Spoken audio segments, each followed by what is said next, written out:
Assalamualaikum warahmatullahi wabarakatuh.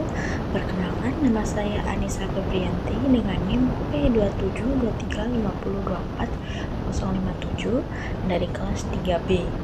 Di sini saya akan mempresentasikan tentang materi mikrobiologi, tentang materi identifikasi bakteri dan uji antibiotik. Materi yang pertama yaitu identifikasi bakteri. Identifikasi bakteri merupakan tahap penting dalam diagnostik laboratorium untuk menentukan mikroorganisme penyebab infeksi atau kontaminasi. Proses ini melibatkan penggunaan media selektif dan uji biokimia guna membedakan karakteristik bakteri secara morfologi dan fisiologis. Dengan indikasi yang tepat, dapat diperoleh informasi spesifik mengenai bakteri seperti Staphylococcus aureus dan Escherichia coli yang merupakan patogen umum pada bidang kesehatan dan pangan. Media selektif S. aureus yaitu menggunakan mannitol salt agar atau MSA sebagai media selektif dan diferensial. Komposisi dari media MSA adalah pepton, beef extract, natrium klorida 7,5%, mannitol, phenol red, dan agar. MSA dapat menumbuhkan S. aureus dengan hasil positif ditandai dengan perubahan warna media menjadi kuning karena fermentasi dari mannitol, sedangkan hasil negatif ditandai dengan tidak terjadinya perubahan warna dari merah ke kuning, dan itu juga dapat menandakan bukan bakteri S. aureus. Media selektif E. coli itu menggunakan media eosin methylene blue agar atau EMBA. Pada media EMBA, koloni E. coli dapat menunjukkan warna hijau metalik jika positif, dikarenakan akibat dari fermentasi dari laktosa. Sedangkan untuk hasil negatif, media tidak muncul warna hijau metalik dan kemungkinan juga bukan bakteri E. coli. Uji biokimia S. aureus yang pertama yaitu uji katalase. S. aureus akan menghasilkan gelembung jika positif, dan uji koagulase. S. aureus akan membentuk gumpalan dalam plasma jika positif. Dan terakhir, uji fermentasi glukosa dan mannitol dikatakan positif bila terjadi perubahan warna pada media. Interpretasinya yaitu uji biokimia dalam identifikasi bakteri ini penting untuk membedakan S. aureus dari Staphylococcus yang lain dan bakteri lain yang mirip. Uji biokimia E. coli. Yang pertama, uji fermentasi karbohidrat. E. coli biasanya mampu memfermentasi beberapa jenis gula. Yang kedua yaitu uji IMFIC, yaitu indol, methyl red, Vogelspres kuler, dan sitrat.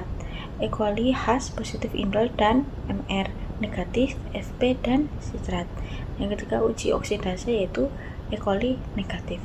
Interpretasinya itu konfirmasi identitas E. coli secara fisiologis dan biokimiawi. Materi yang kedua yaitu uji antibiotik.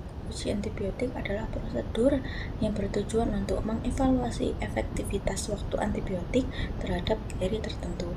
Pengujian ini penting dalam menentukan pilihan terapi antimikroba yang tepat, serta mencegah terjadinya resistensi.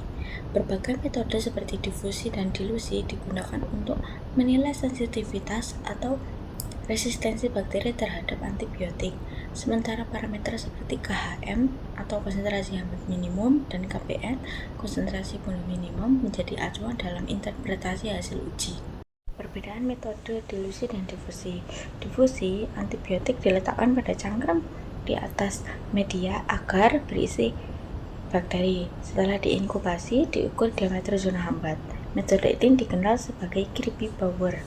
Dilusi, antibiotik dicampur dengan media dengan berbagai konsentrasi, lalu bakteri ditambahkan dan diinkubasi.